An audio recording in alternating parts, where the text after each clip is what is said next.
오늘 저녁은 이사야 13장 1절부터 16절 말씀을 본문으로 해서 하나님의 날이 임할 때 그런 제목으로 우리가 말씀을 상고하려고 합니다. 하나님께서 이사야를 통해서 유다 백성들이 곤궁에 처해졌을 때 안심을 시키지만 유다 백성, 특별히 그 당시의 왕이었던 아하스 왕은 제 멋대로 하나님을 버려두고 자기가 생각하고 자기가 판단하는 방법으로 그렇게 일을 처리해 나가려고 하죠. 아무리 야단치고 달래도 소한테 경 읽는다는 얘기 있잖아요. 벌써 고집이 세고 강팍해진 사람, 하나님 앞에 겸손하게 자기 자신을 내려놓지 않는 사람들의 모습이 그러한 모습하고 똑같습니다. 믿음이 있노라 하면서도 하나님보다도 자기의 판단이 더 옳다고 주장하고 말씀보다도 자기의 경험을 우선시하는 사람들의 모습이 바로 그러한 모습이죠. 이제 유다 백성들 하나님의 방법으로 저들을 잠깐 유예하시고 보호하시는데 아수르를 통해서 막대기처럼 사용하셔서 이제 이스라엘과 암몬이 함께 협공해서 그렇게 공격하는 것을 막아버리죠. 북쪽 이스라엘, 남쪽 유다 백성들 모두가 다 하나님의 선민이라고 하는 사람들이고 교만이 극이 올라가지고 하나님도 없이 자기가 이제까지 가나안 땅에 들어와서 경험하고 자기들이 보고 그리고 헤아린 방법으로 살면 될 것이다 생각을 했지만 그렇게 세상살이가 녹록하지 않잖아요. 무너지고 망가지고 결국은 패망의 직면에 이제 처해서도 정신 못 차리는 백성들.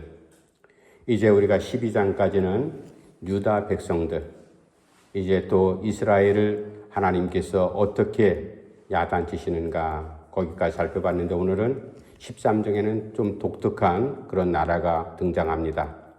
유다 백성들을 결국 멸망시킨 바벨론이 거기에 등장하게 되는데 바벨론이 지금 이 당시의 세계 정세 가운데는 아수르가 가장 강대국이었습니다. 아수르가 어딘가 하면은 이스라엘 옆에 있는 이란 위에 이라크 있잖아요. 이라크의 북부 지역이 이제 아수르고 남쪽, 그 밑에 남쪽 지역이 바벨론 지역이었습니다. 그런데 하나님께서 이스라엘을 결국은 아수르에 의해서 무너뜨려 버리고 말죠. 그리고 136년이 지난 다음에 결국 남유다 백성도 바벨론에 의해서 무너지고 맙니다. 지금은 아수르가 본문에는 아수르가 세계 강국으로 그래 등장하지만 그 중동에 그러나 이제 하나님께서 갑자기 바벨론을 왜 띄우시는가? 바벨론은 앞으로 이제 유다 백성들을 결국은 무너뜨리고 포로로 잡아가는 그러한 역할을 했던 이 바벨론도 결국은 무너지게 되는데 이 바벨론에 대한 경고의 말씀이 오늘 본문 말씀 13장에 등장하게 됩니다. 그래서 하나님의 날이 이르면 사람들은 살아가면서 특정한 날을 기억하고 또 개인적으로 특정한 날을 정해놓고 그 날이 오기를 기다리죠. 내가 정한 특정한 날, 사람들 모두가 다 같은 심정일 겁니다. 그날이 되면 그날은 좋은 날을 다 기대하고 있잖아요. 나쁜 날을 손꼽아 기다리는 사람이 세상에 어디 있습니까? 좋은 날, 기분 좋은 날, 그리고 성공하는 날, 선물을 받는 날, 그리고 소망했던 일이 이루어지는 날, 약속이 성취되는 날, 이러한 특정한 날을 사람들은 이제 기대하고 그리고 성도들도 그날을 위해서 기도하며 살아가죠. 그런데 성경에는 사람들이 정하는, 사람들이 바라는 그러한 날이 있는가 하면은 하나님의 날이 분명히 있다. 성경이 우리에게 창세기부터 요한계시록까지 끊임없이 하나님의 날에 대해서 우리에게 말씀해 주고 있습니다. 그 하나님의 날, 하나님의 나라에 대한 것이 메시아를 통해서 이제 너에게 임할 것이다. 그래서 예수님께서 오심으로 말미암아 하나님 나라가 이미 도래했고 그러나 지금 진행 중이고 그 나라는 완성이 되진 않았죠. 예수님께서 재림하실 때 하나님의 나라가 완성이 됩니다. 우리는 여전히 지금 현재 우리 시점은 하나님의 나라 백성으로 우리가 살아가는 거거든요. 하나님 나라 백성으로 살아간다는 것은 하나님의 통치를 받는 사람들, 복음을 나의 삶의 기준으로 삼고 살아가는 사람들, 예수 그리스도의 십자가와 그리고 부활의 소망을 품고 하나님의 말씀을 중심으로 해서 살아가는 사람들, 이런 사람들이 하나님 나라 백성이죠. 그 나라가 지금 계속 확장되기를 하나님께서 원하고 있습니다. 그런데 그런 나라는 언제 임할는지 우리는 알 수 없지만 세상 돌아가는 꼴이 얼마나 흉악합니까? 전쟁이 곳곳에서 계속 일어나고 때로는 어떨 때는 홍수도 기근도 또 지진도, 그래서 수많은 사람들이 피해를 입고 죽지 않습니까? 세상이 어떻게 무슨 상황으로 돌아갈지 우리는 아무도 알 수가 없습니다.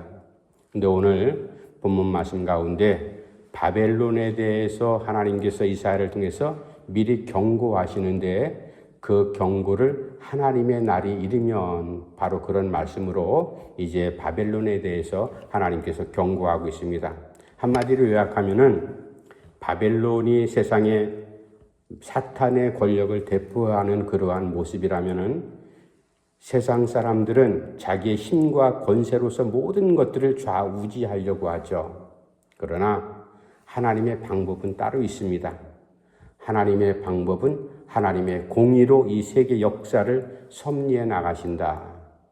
하나님의 날이 이르면 바벨론 너희들 지금 잘났다고 또 너희들이 그렇게 용쓰고 있지만 결국은 그날이 이르면 모든 것이 초계와 같이 다 그렇게 불타버리고 연약하게 다 엎어질 것이다.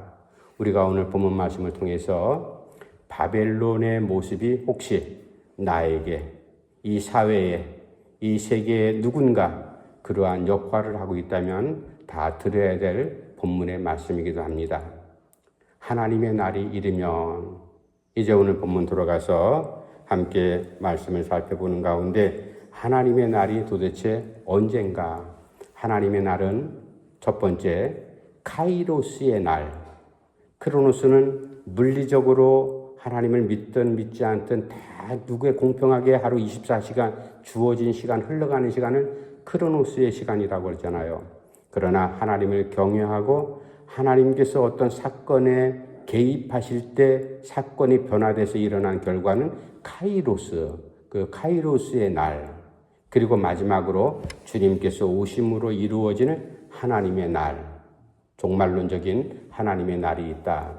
이제 오늘 본문 말씀은 바벨론, 이미 우리하고는 시대가 먼 역사적인 옛날의 이야기지만 그러나 하나님께서 이 바벨론에 대해서 경고하는 이 말씀이 유다 백성이나 아니면 이스라엘 백성이나 현재를 살아가고 있는 우리도 마찬가지로 똑같이 이 바벨론을 경고하시는 하나님의 음성을 우리가 귀담아 들으면서 어떻게 될 것인가. 먼저 첫 번째 하나님의 날이 임할 때 바벨론에게 경고하는 말씀입니다. 그때가 되면 마음과 손이 풀어지리라. 제가 6절 7절 말씀 한번 읽어드릴게요. 6절 7절 너희는 애곡할지어다. 여호와의 날이 가까웠으니 전능자에게서 멸망이 임할 것이미로다. 그러므로 모든 손의 힘이 풀리고 각 사람의 마음이 녹을 것이라. 너희는 애곡할지어다. 바벨론에게 대해서만 하시는 말씀은 아니죠. 하나님의 백성들 모두가 다 들어야 될, 경청해야 될 그런 말씀입니다. 하나님의 날이 곧 임할 것이다. 심판의 날이 임한다 이 말이죠. 하나님 판단하시고 좋은 날이 임하게 되면 너희들이 기뻐 찬양할 준비를 하라 그렇게 말씀하시지만 너희들이 애곡할지어다. 왜? 슬픈 일이 당도해 있기 때문에 너희들이 이제 애곡하라 그렇게 말씀하는 겁니다. 그러나 이러한 경고에도 불구하고 하나님의 백성이라고 자처하는 선민인 이스라엘 남유다 백성도 마찬가지로 제 멋대로 살아가잖아요. 얼마나 많은 선지자들을 통해서 하나님 말씀을 통해서 경고하시고 야단쳐도요 다 소용이 없었잖아요. 하물며 하나님을 알지 못한 이 저 바벨론 백성들이 이러한 경고를 들을 리 없겠지만 그럼에도 불구하고 왜 하나님께서 바벨론을 그렇게 경고하시는가? 그는 하나님의 백성들과 연결이 되어 있기 때문에 하나님의 백성들, 특별히 남유다를 멸망시키고 많은 사람들을 포로로 끌고 갔던 저 바벨론, 스스로 강하다고 하지만 그러나 하나님의 다 역사의 섭리 가운데 하나님의 백성들이 돌아가는 삶하고 연결된 그러한 바벨론이기 때문에 하나님께서 경고하십니다. 첫 번째, 너희들이 그날이 이르면 하나님 심판 때게 되면 마음도 높고 손발이 풀어지리라. 우리가 살아가면서 그런 일들을 많이 경험하잖아요. 저도 어릴 때 어머니가 가끔 큰일 당하면 맥이 퍽 풀어지는, 이 일을 어떻게 하면 좋지? 이 일을 어떻게 하면 좋지? 왜 그래요? 그거는 예상하지 못했던, 본인이 감당할 수 없는, 우리 집 식구들이 감당할 수 없는 큰 일이 임했을 때 사람들은 그러한 일 앞에 놀란 모습이 바로 손발이 마음이 풀어지고 맥이 팍 풀어진다. 우리 한국 사람은 그렇게 표현하지 않습니까? 맥이 풀어진다. 바로 그 말씀이에요. 손은 무언가 일할 수 있는 힘의 권능을 얘기하고요. 마음은 우리의 삶을 움직이는 중심 아니겠어요? 이런 모든 것들이 다 풀어지고 녹아버리리라. 바벨론아, 너희들 지금 힘이 있다고 까불고 있느냐? 까불지 말라. 이 세상을 섭리하는 것은 너희들이 하는 것이 아니라 내가 주관한다. 바로 그 메시지가 오늘 첫 번째, 마음과 손이 녹아지고 풀어지리라. 아무리 하나님 앞에서 강대국이라고 힘 좀 있다고 높은 자리에 올랐다고 그렇게 까불면서 교만 떠는 사람들, 하나님께서 가만히 내버려 두지 않으리라. 바로 그 말씀이에요. 오늘 우리에게도 이제 이 바벨론 같은 그러한 모습이 혹 있지 않나 삼가 조심해서 우리 자신들 늘 항상 살펴보아야 됩니다. 내가 움직이는 손, 내가 신경 쓰는 마음들, 특별히 신앙적인 모든 요소들, 이 가운데 하나님보다도 더 우선시 여기는 것, 바벨론이 바로 그러한 모습이거든요. 물론 이방인이긴 하지만 하나님을 알지 못하는 저들에게 하나님께서 말씀합니다. 너희들이 돈뿐이나 있다고, 세상에 권력을 좀 쥐고 있다고, 군사력이 있다고 까불지 말라. 너희들 그날이 임하면, 내가 개입하면, 바로 이 말씀은 하나님께서 너희들의 사건 속에 개입하게 되면 너희들의 마음도 손도 다 무너지고 풀어지고 녹아지리라. 맥이 풀리리라. 바로 그 말씀이죠. 우리는 그러면 이 말씀 앞에서 어떻게 살아가야 될까? 겸손해야 되죠. 하나님께서 솔로몬에게 지혜를 주셔서 솔로몬이 지혜로운 왕으로 처음에는 잘 해나갔잖아요. 지혜가 힘이잖아요. 능력이잖아요. 그런데 그걸 갖고 교만을 떨면 어떻게 됩니까? 삼손이란 사람이 힘이 천하장사였잖아요. 그런데 그 힘이 자기 머리털에서 오는 줄 알고 착각을 했습니다. 하나님께서 주시는 그 힘의 근원을 무시해버리고 교만 떨다가 결국은 저렇게 어려움을 당하지 않았습니까? 우리도 마찬가지죠. 우리가 무슨 큰 부자도 아니고 높은 고위 관직에 있는 사람 아니지만 하루하루 하나님께서 일용할 양식 주시고 생명 허락하셔서 우리가 살아가긴 합니다만 우리가 갖고 하루를 살아가는 동안에 하나님보다도 우선 여기는 것, 하나님보다도 더 높은 자리에 놓고 우리가 거기에 붙들려 있는 것, 이런 것이 바로 우리에게 있다면 하나님께서 그 일에, 우리 일에 개입하는 것이 바로 하나님의 날이 임할 때 바로 그 표현이에요. 그때가 되면 너희들이 손이 풀어지고 마음이 다 녹아지리라. 맥이 풀어지리라. 바로 그 말씀이거든요. 그러지 않기 위해서는 우리는 늘 항상 겸손한 모습으로 주 앞에 엎드려 하나님의 도움을 구하는 믿음의 삶으로 살아갈 수 있기를 간절히 바랍니다. 두 번째, 하나님의 날이 임하게 되면 주님 하나님께서 이사야를 통해서 두 번째 이제 경고하시죠. 9절 말씀 제가 또 한 번 있습니다. 9절 말씀, 보라 여호와의 날 곧 잔혹히 분냄과 맹렬히 노하는 날이 이르러 땅을 황폐하게 하며 그 중에서 죄인들을 멸하리라. 두 번째 하나님의 날이 임하게 되면 바벨론 땅과 같은 곳에 땅이 황폐하게 되리라. 하나님은 사랑의 하나님이시죠. 모든 인류를 사실 다 사랑하시는 정말로 창조주 하나님 아니겠어요? 근데 하나님께서 왜 저렇게 진노하시고 사람들을 심판하시고 황폐케 무너뜨릴까? 사랑의 하나님이 본질이지만 그러나 하나님께서는 또 동시에 악을 싫어하시고 미워하시는 분이죠. 그래서 악을 하나님께서 가만히 내버려 두고 그것을 잘한다 그렇게 감싸 안거나 박수 칠 수가 없잖아요. 그래서 악은 심판하는 겁니다. 우리를 구원하시기 위해서 죄의 문제를 하나님께서 십자가에 달리셔서 죄값을 대신 치른 것이 바로 그런 모습이죠. 사랑의 하나님이지만 악을 미워하기 때문에 악에 대해서는 심판하시는 바로 하나님. 하나님께서 바로 바벨론에 너희들 지금 잘났다고 그렇게 떵떵거리며 그렇게 노는 모습이 정말로 우습게 짝이 없구나. 너희들이 지금 살아가는 땅을 내가 황폐케 하리라. 하나님께서 말씀하고 있습니다. 땅은 뭡니까? 우리가 주일날 슬로보아스의 딸들이 아버지의 이름을 삭제해서는 안 됩니다. 모세 앞에 그렇게 간청했던 바로 그 내용이죠. 자기 아버지 슬로보아스의 이름을 형제들 가문 속에서 족보에서 빼버린다 이거예요. 아버지의 이름이 없어지면 그 자식들로서는 어떻게 됩니까? 아버지는 그 땅에서 광야 40년 살아오는 동안에 가진 고생 다 하면서 믿음으로 살아왔는데 슬로보아 5명의 딸들이 그렇게 아우성치는 게 그거 아니겠어요?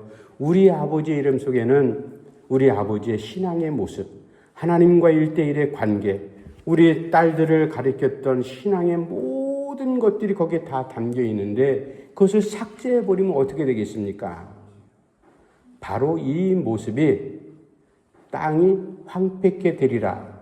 하나님께서 그렇게 이제 경고의 말씀을 주시는데 바벨론 사람들이 살아가는 땅, 이스라엘 사람들이 살아가는 이스라엘의 땅, 황폐케 된다.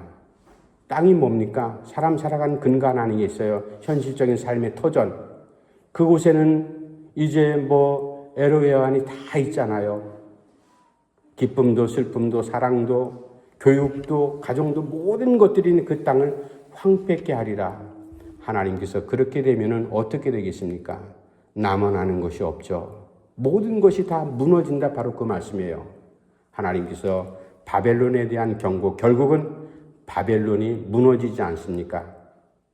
메다파사 페르시아 제국에 의해서 결국은 바벨론이 이제 또 무너지는 그런 역사가 이어지는데 어쨌든 하나님께서 바벨론에 대한 그런 경고, 두 번째 경고의 말씀이 너희들 땅을 황폐케 하리라.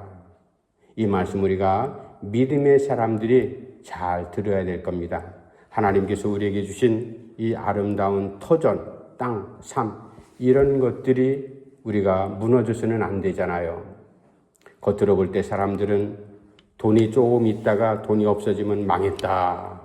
건강이 있다가 건강이 조금 약해지면 우리는 끝났다, 죽었다.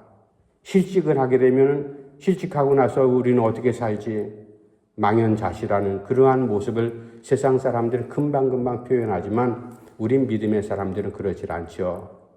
우리가 몇 주 전에 살펴봤던 하나님께서 유대 땅, 이스라엘도 마찬가지로 남은 구루터기를 통해서 이새의 가지에서 새싹이 나게 하리라. 하나님 약속했듯이 하나님은 정말로 우리가 이해할 수 없는 방법으로 우리를 사랑하시고 우리를 인도하신다. 라는 것을 우리가 믿지 않습니까? 이러한 믿음으로 살아가는 것, 우리의 땅이 황폐케 되는 것, 그것은 무엇을 의미하는가 하면은 하나님 없이 제 고집, 제 경험, 제 생각대로 살아가는 그 자체가 황무하고 황폐한 자리거든요. 이스라엘 백성들이 출애굽하고 난 다음에 광야 40년 살아갔던 그 광야가 얼마나 척박한 땅이었어요. 그러나 이스라엘 백성들이 40년간 돌아다닌 그 장소는 하나님께서 함께 하셨기 때문에 황무지가 아니었습니다. 하나님의 역사가 있었던 장소였고 하나님께서 다스렸고 하나님께서 일용할 양식을 공급해 주시는 그러한 장소였지 그곳을 황무지라고 표현하지 않습니다. 마찬가지로 너희 땅이 황폐케 되리라 이 말씀은 모든 것들이 무너지는 것보다도 더 중요한 것은 하나님 없이 살아가는 그 땅이 삶 자체가 완전히 무너지리라 바로 그 말씀입니다.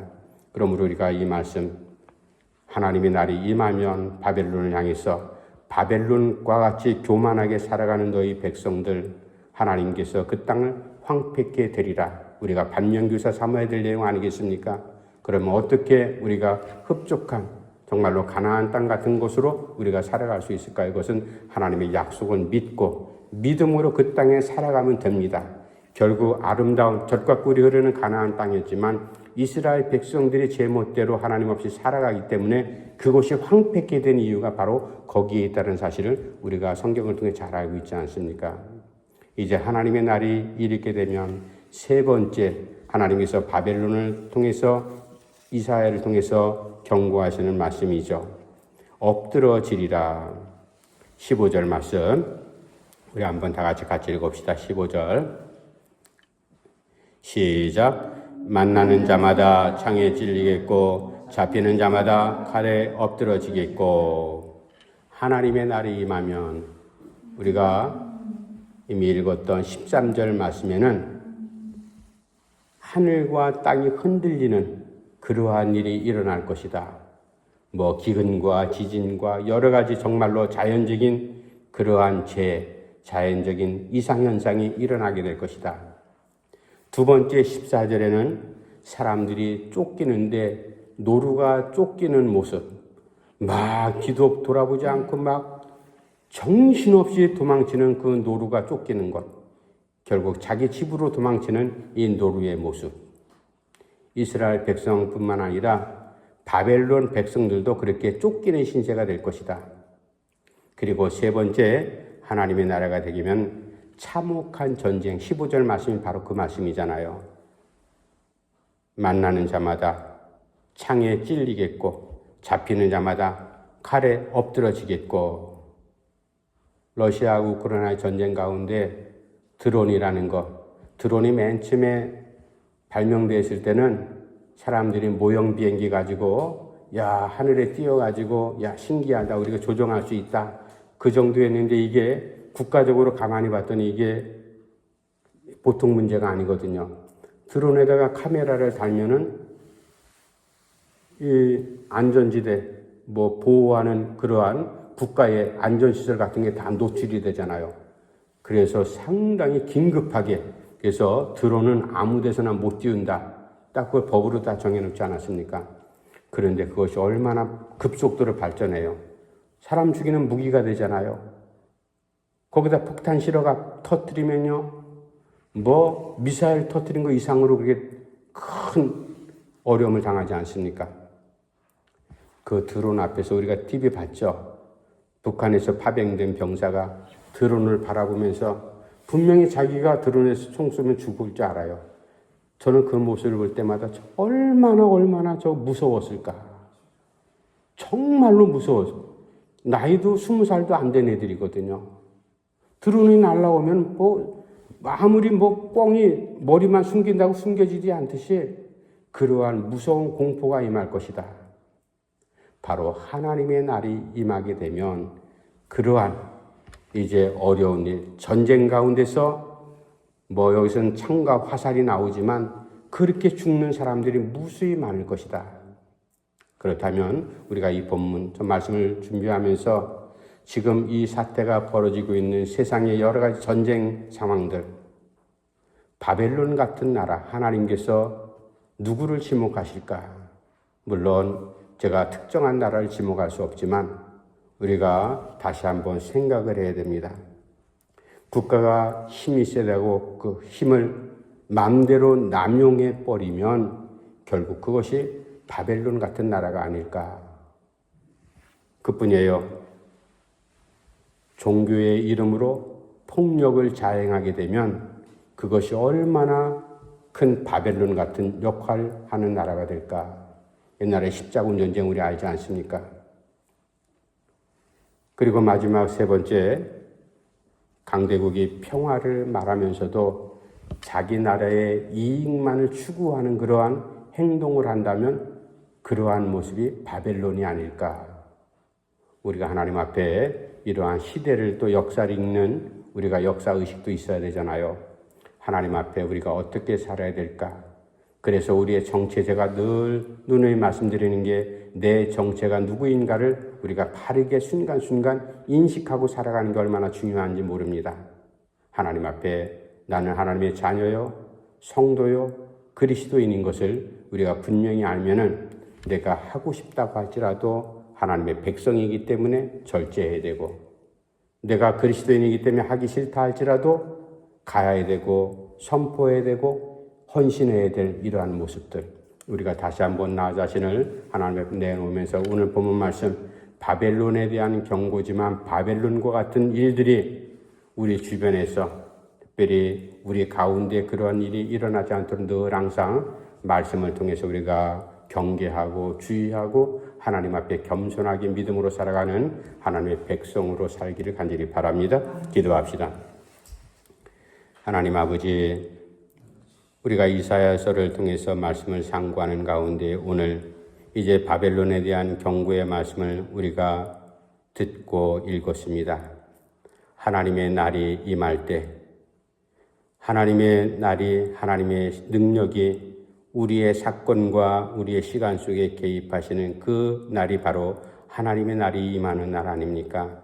겸손하게 우리의 몸과 손이 풀어지는 황당한 그러한 일을 당하지 않도록 늘 항상 이제 하나님의 실로 준비된 신부들처럼 정말로 주님을 맞이할 그러한 지혜로운 다섯처녀, 슬기로운 다섯처녀의 모습으로 살아갈 수 있도록 하나님께서 함께해 주시옵소서.